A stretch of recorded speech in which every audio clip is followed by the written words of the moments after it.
दोस्तों आज की वीडियो में हम 10th क्लास NCERT एक्सरसाइज 3.5 के जो हैं क्वेश्चन आंसर सोल्व करवाएंगे।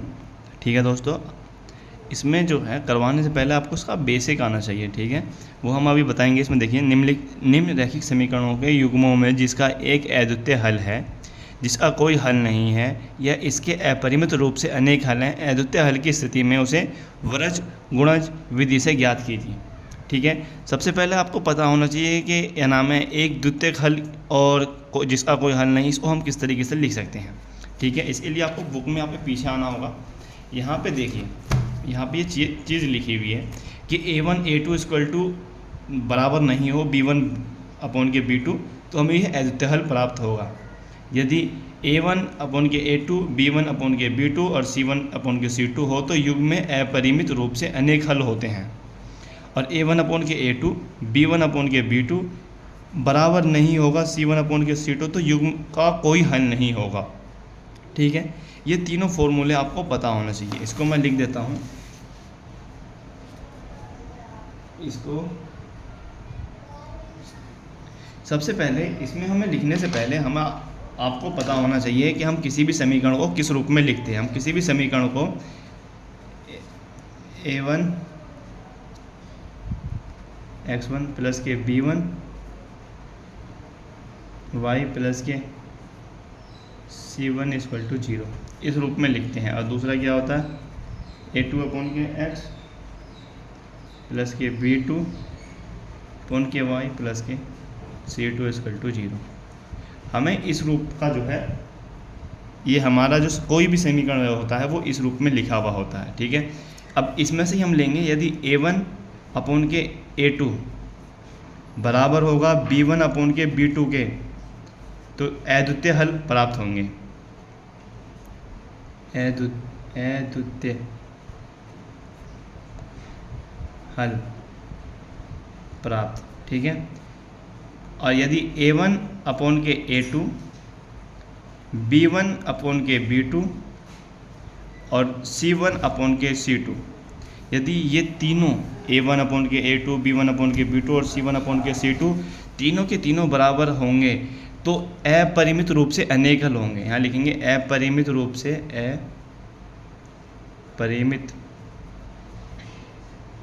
अपरिमित रूप से अनेक हल होंगे। ये चीज़ जो मैं लिख रहा हूँ ना, ये आपको लिखना होगा अपनी कॉपी में। ठीक है, ये बेसिक है, इसको स्टार्ट करने से पहले आपको ये पता हो। ठीक है, और इस तरीके से हमारा यदि A1 A2 बराबर होगा B1 B2 के, और B1 B2 बराबर ना हो C1 C2 के, सॉरी यहाँ पे बराबर नहीं है, यहाँ पे A1 अपॉन के A2 अगर बराबर नहीं होगा B1 अपॉन के B2 के, तो अद्वितीय हल प्राप्त होंगे हमें। ठीक है, और A1 अपॉन के A2 बराबर होगा B1 अपॉन के B2 बराबर होगा C1 अपॉन के C2 के, तो अपरिमित रूप से अनेक हल होंगे। यदि A1 अपॉन के A2 बराबर है B1 अपॉन के B2 और ये बराबर नहीं है C1 अपॉन के C2 के, तो युग्मित का इस जो ये मतलब इसका कोई हल नहीं होगा, कोई हल नहीं।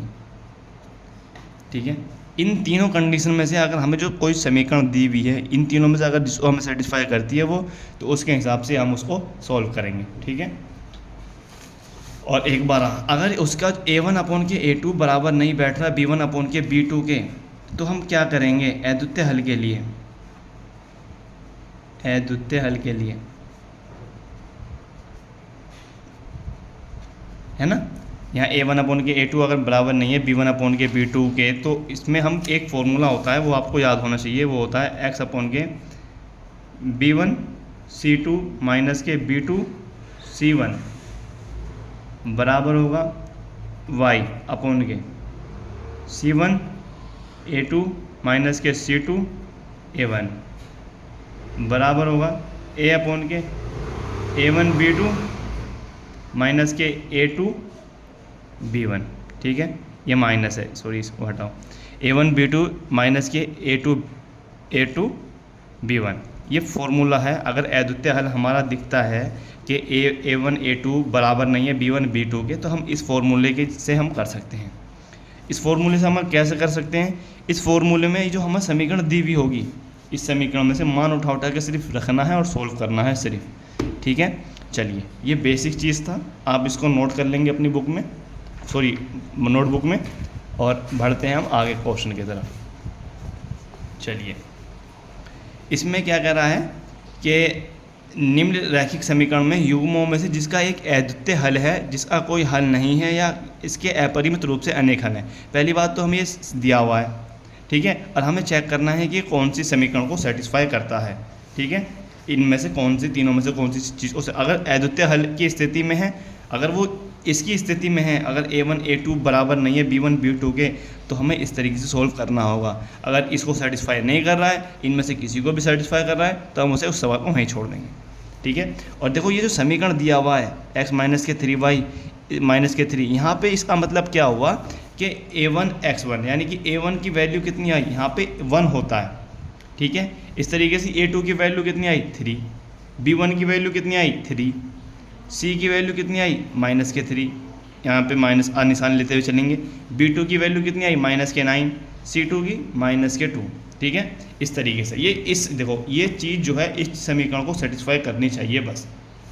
चलिए करते हैं हम।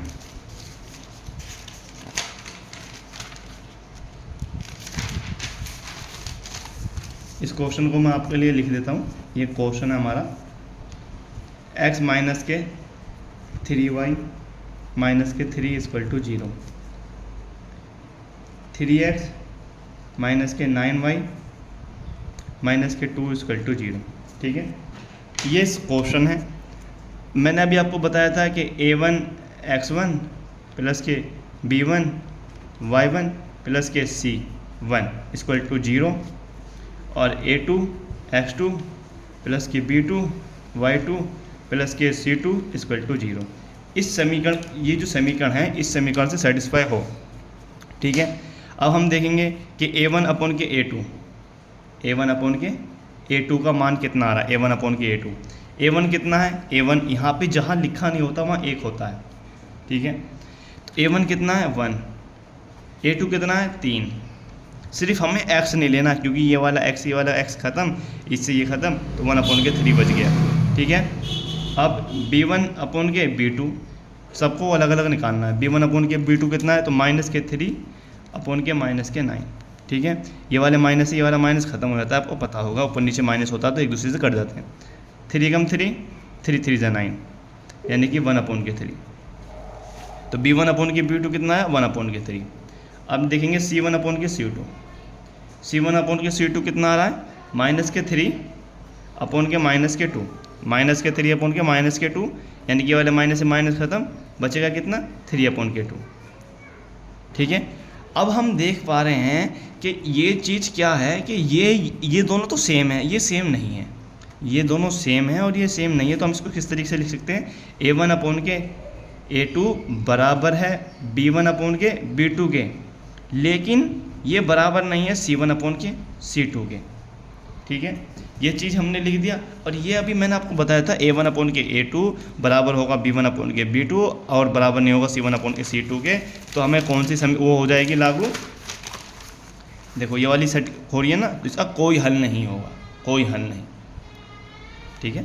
वो इसी समीकरण को सेटिस्फाई कर रही है कि एक दोनों बराबर आ रहे हैं, ये बराबर नहीं आया, तो इसका कोई हो जाएगा कोई हल नहीं है, ठीक है। चलिए इसके यहाँ लिख देंगे कोई हल नहीं है, ठीक है। इस तरीके से ये क्वेश्चन होगा दोस्तों। उम्मीद है कि आपको समझ में आ गया होगा। हमें एक समीकरण दी हुई होगी, हमें इस समीकरण को हमें दोनों को पता होगी, इस दोनों में सेटिस्फाई करेंगे। A1 अपॉन के A2 निकालेंगे, B1 अपॉन के B2 निकालेंगे, C1 अपॉन के C2 निकालेंगे। फिर हम देखेंगे क्या A1 अपॉन के A2 बराबर है B1 अपॉन के B2 के। अगर हाँ है तो यहाँ लिखेंगे, अगर नहीं है तो वहाँ पे क्रॉस लगा देंगे, C1 देखेंगे, ठीक है। इस तरीके से लिख देंगे। उम्मीद है कि क्वेश्चन समझ में आ गया होगा आपको। अगर आपको समझ में नहीं आता है तो एक बार दोबारा देख लीजिएगा बैक करके। चलिए आगे करते हैं इस क्वेश्चन को, दूसरा क्वेश्चन करते हैं। Question number 2। क्वेश्चन नंबर 2 में क्या कह रहा है, 2x प्लस के y इक्वल टू 5 और 2x प्लस के 2y इक्वल टू 8, ठीक है। ये हमें दिया हुआ है क्वेश्चन, ठीक है।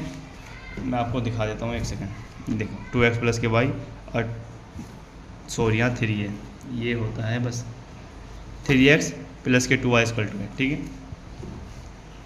अब ये चीज़ हमें दी हुई है और हमारे पास एक समीकरण जो है वो हमें पता होनी चाहिए, वो क्या है कि a1 x1 b1 y1 plus के c1 equal to 0, a2 x2 plus के b2 y2 प्लस के c2 इक्वल टू 0। ये समीकरण जो हो इस समीकरण को सेटिस्फाई कर रही हो, मतलब एक जैसी हो, प्लस माइनस का निशान होगा कोई दिक्कत नहीं, लेकिन इस तरीके की हो। लेकिन हम देख रहे हैं बराबर के उस साइड हमारा 0 आना चाहिए, लेकिन बराबर के उस साइड आ रहा है 5 और c1 भी नहीं दिया हुआ इसमें। तो हम इसे किस तरीके से लिख सकते हैं, लिखेंगे 2x प्लस के y, 5 बराबर के उस साइड है तो इस साइड आगे हो जाएगा माइनस के 5, क्योंकि प्लस का है, बराबर के इस साइड आगे हो जाता है माइनस का। ठीक है, फिर समीकरण 2 इसके साथ भी करेंगे, 3x प्लस के 2y, ये प्लस का 8 बराबर के साइड होकर आ जाएगा माइनस के 8 इक्वल टू 0। क्या अब ये दोनों एक दूसरे को सेटिस्फाई कर रहे हैं या नहीं? ये हो जाएगा a1 x1, ये हो जाएगा, यहाँ पे 1 है, जहाँ लिखा हुआ होता नहीं है वहाँ लिखा हुआ होना चाहिए, कि मतलब जहाँ नहीं होता वहाँ लिखा हुआ होता है b1a। ठीक है, तो ये हो गया b1 y1, ये हो गया c1, इस तरीके का।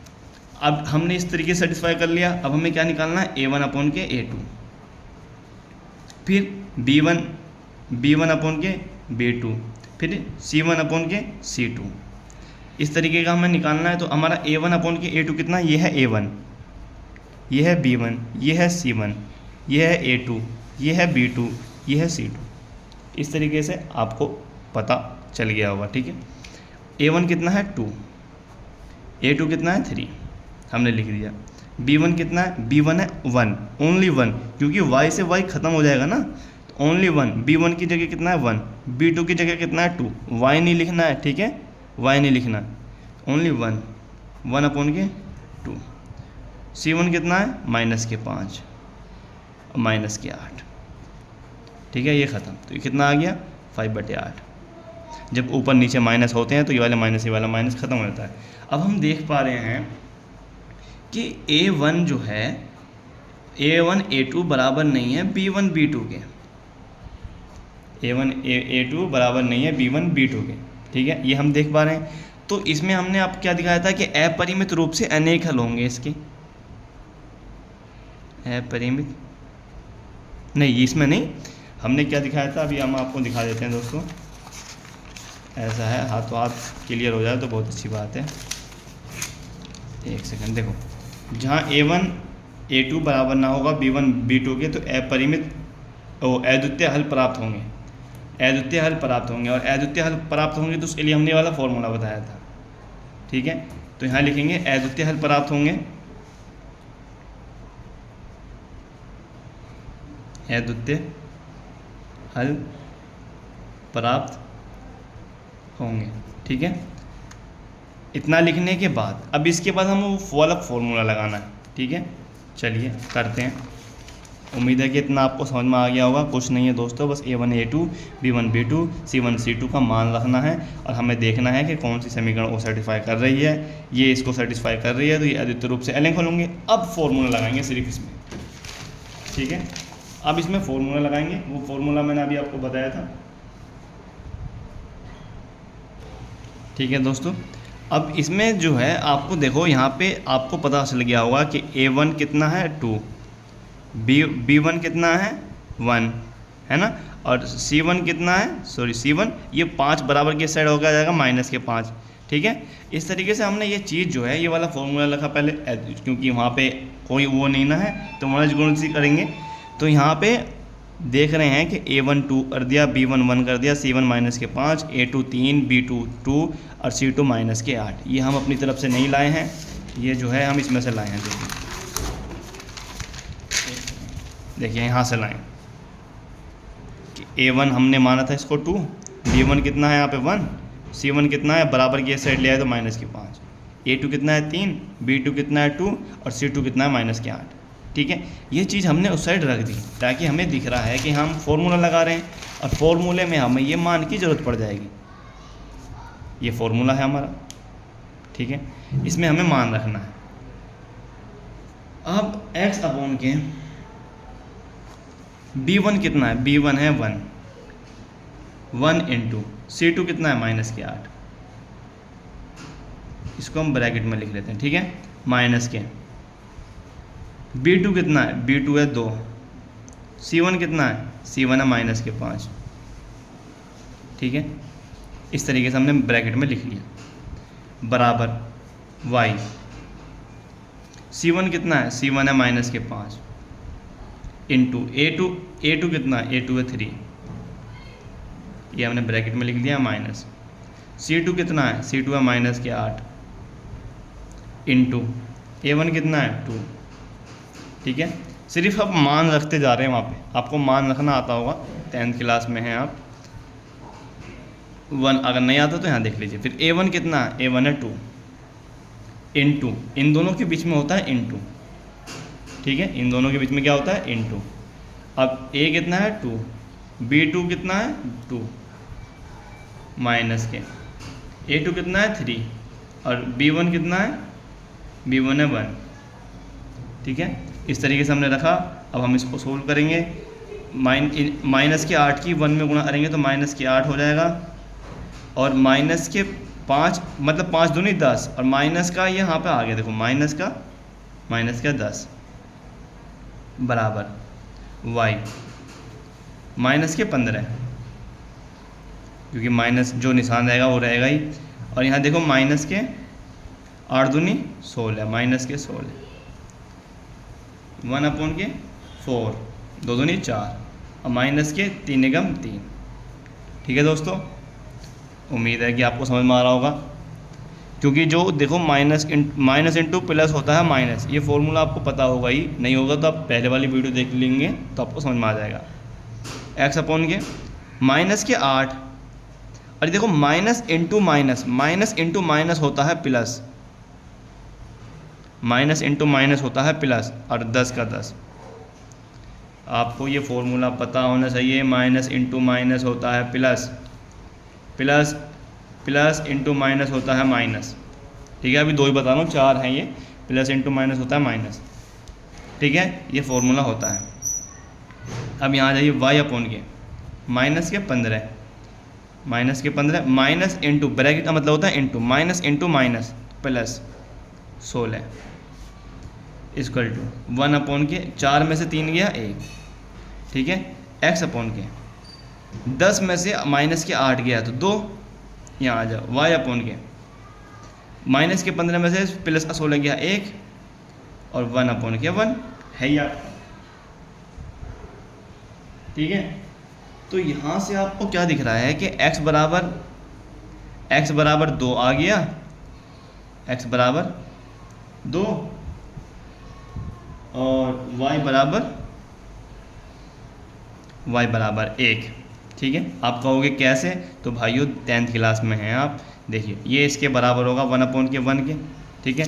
इसकी इसमें गुणा करेंगे तो x, और 2 की इधर गुणा करेंगे तो 2, ठीक है। यहाँ से x का मान निकल गया, और यहाँ से y/के 1 इक्वल टू 1/के 1, इसकी इसमें गुणा करेंगे इसकी, तो y का y रहेगा, और 1 के 1 में करेंगे तो 1 ही रहेगा। तो x बराबर 2 और y बराबर 1, सिर्फ हमें यहाँ से मान निकालना था, जो हमने निकाल दिया। और इस तरीके से ये सोल्व होगा। उम्मीद है कि आपको समझ में आ गया होगा। इस सवाल में कुछ नहीं है, सिर्फ हमने मान रखा, ठीक है दोस्तों। चलिए ये 2 सवाल हो गए हमारे। क्वेश्चन नंबर 3 की तरफ देखते हैं, ठीक है दोस्तों। क्वेश्चन नंबर 3 हमने यहाँ लिख लिया। आपको मैं बार बार समीकरण लिख के दिखा रहा हूँ कि दोस्तों समीकरण क्या होती है, a1x1 प्लस के b1y1 प्लस के c1 equal to 0, a2x2 plus के b2y2 प्लस के c2 इक्वल टू 0। अब हम देख रहे हैं कि ये समीकरण इसको सेटिस्फाई नहीं कर रहा है, क्योंकि इस साइड 0 आना चाहिए, लेकिन यहाँ आ रहा है 20, तो हमें इसकी तरफ बनाएंगे, ठीक है। तो ये आ जाएगा 3x माइनस के 5y, ये प्लस का 20 बराबर के इस साइड आगे हो जाएगा माइनस का 20 इक्वल टू 0, ठीक है।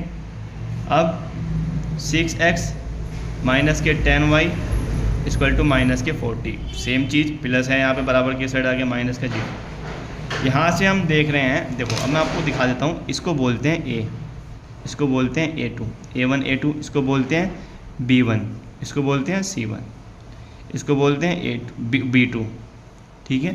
और a1 x1 b1 y1 c1 a2 x2 b2 y2 और c2, इस तरीके से ये मान रखा हुआ है।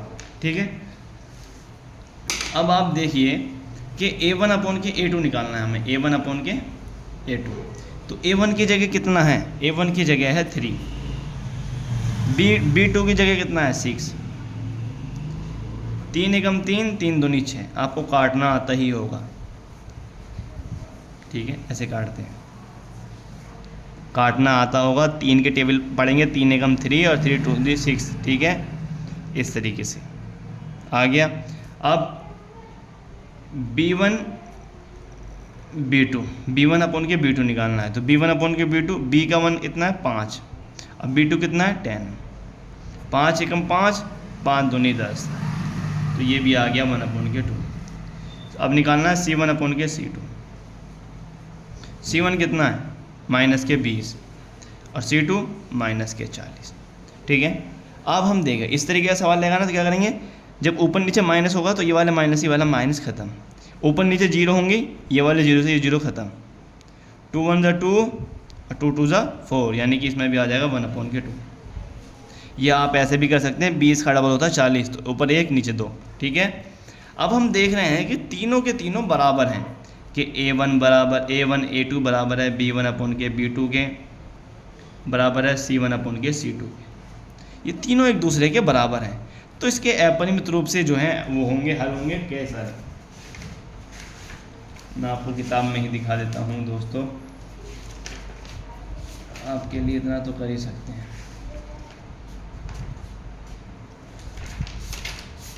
एक सेकेंड, देखें यहाँ पे क्या लिखा हुआ कि a1 अपॉन के a2 b1 अपॉन के b2 c1 अपॉन के c2, अगर तीनों एक तरीके से होंगे तो अपरिमित रूप से अनेक हल होते हैं। ठीक है, हमें बस इतना ही छोड़ देना है, लेकिन हमें यहाँ पे क्या कह रहा है कि अगर वो अद्वितीय हल इस स्थिति में होंगे ना, तब उसे आगे की तरफ हम हल करते हैं। ठीक है, लेकिन वो ये अद्वितीय हल थोड़ी आया, तो ये तो आया, बस सिर्फ अपरिमित रूप से अनेक हल है, तो हम इसे यहीं छोड़ देंगे। ठीक है, यही हमारा आंसर है। ठीक है दोस्तों, उम्मीद है कि आपको ये क्वेश्चन समझ में आ रहे होंगे बेहतर तरीके से। क्वेश्चन नंबर 4 की तरफ बढ़ते हैं, उसको सिर्फ मैं आपको समझा देता हूँ कि वो होगा कैसे। ठीक है दोस्तों, ये क्वेश्चन है हमारा, क्वेश्चन नंबर 4 लास्ट है, ये पहले क्वेश्चन का पार्ट जो है चौथा। अब हम देखेंगे कि ये समीकरण, आपको बताइए समीकरण क्या है, a1 x1 प्लस के b1 y1 प्लस के c बराबर 0। तो हम देख रहे हैं कि हाँ पहले से सेटिफाई कर रहा है, पहले से ही वो वही चीज़ है। ठीक है, अब आपको पता होगा कि आप इसमें क्या करो, डायरेक्ट रखो आप इस बार, a1 कितना है इसमें, आप देखो a1 कितना है 1, b1 कितना है, b1 है माइनस के 3, c1 कितना है आपका, c1 है माइनस के 7।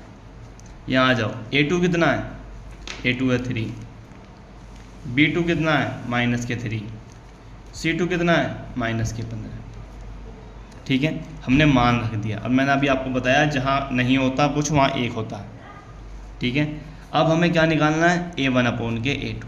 सबसे पहली चीज़ हमें पहले निकालना है a1 अपॉन के a2, b1 अपॉन के b2, c1 अपॉन के c2। फिर हम देखेंगे कि क्या वो बन रहा है, कौन सी समीकरण बन रही है। अगर वो शुरू वाली बननी होगी तो उसके अनेक वो होंगे जो हम वनस्पति करेंगे, जिसके अद्वितीय हल होंगे। a1 अपॉन के a2, a1 कितना है हमारा, a1 यहाँ से देखिए a1 है 1, a2 कितना है 3, ये रहा। अब b1 अपॉन के b2, b1 कितना है माइनस के 3, b2 कितना है माइनस के 3, इससे ये ख़त्म। कितना आया 1 अपॉन के 1, क्योंकि 3 1 ज़ा 3, 3 1 ज़ा 3। c1 अपॉन के c2, c1 कितना है माइनस के 7 और ये माइनस के 15, ये वाला माइनस से माइनस ख़त्म, तो 7 अपॉन के 15। लेकिन हम शुरू में देख रहे हैं कि a1 अपॉन के a2 बराबर नहीं है b1 अपॉन के b2 के, तो यहाँ क्या हो जाएगा दोस्तों, a1 अपॉन के a2 बराबर नहीं है b1 अपॉन के b2 के। ठीक है, तो इसके जो हैं अद्वितीय हल होंगे, अद्वितीय हल होंगे। ठीक है, अद्वितीय हल में हमें फॉर्मूला क्या बताया था मैंने आपको, ये मैं आपको यहाँ फॉर्मूला लिख देता हूँ। x अपॉन के, यहाँ पे फॉर्मूला होता है दोस्तों x अपॉन के b1 c2 माइनस के b2 c1। ठीक है, बराबर होगा y y अपॉन के C1 A2 C2 A1 बराबर होगा 1 अपॉन के A1 B1 A2 B1। ये फॉर्मूला है दोस्तों, जब इसके अद्वितीय हल होंगे ना तो ये फॉर्मूला है वज्रगण विधि द्वारा। तो यहाँ क्या करेंगे आप कि यहाँ पे सिर्फ मान रखना है, जैसे B1 का मान कितना है -3, C2 का मान कितना है -15, इन दोनों की गुणा कर देंगे माइनस इंटू। अब इनमें जो है एक चीज़ और याद रखना, माइनस इंटू माइनस होता है प्लस, प्लस इंटू प्लस होता है प्लस, माइनस इंटू प्लस होता है माइनस, प्लस इंटू माइनस होता है माइनस। ये चारों फॉर्मूला आपको पता होने चाहिए जो यहाँ अप्लाई होंगे, आपको यहाँ पे अप्लाई होंगे। ठीक है, आप यहाँ मान रख लेंगे और इसे सॉल्व कर लेंगे जैसे मैंने क्वेश्चन नंबर 2 में कराया था उस तरीके से। ठीक है, अगर आपको फिर भी नहीं होता तो आप कमेंट कर देंगे तो मैं इसके ऊपर इस आगे की वीडियो बना लूँगा। आप जब तक खुद से नहीं करेंगे जब तक आपको नहीं होगा। ठीक है, जितने मैंने कराए हैं इसको नोट करिए, खुद से करके प्रैक्टिस करिए। ठीक है, मिलते हैं नई वीडियो में, जब तक के लिए जय हिंद जय Bharat. Thank you so much हमारे साथ बने रहने के लिए।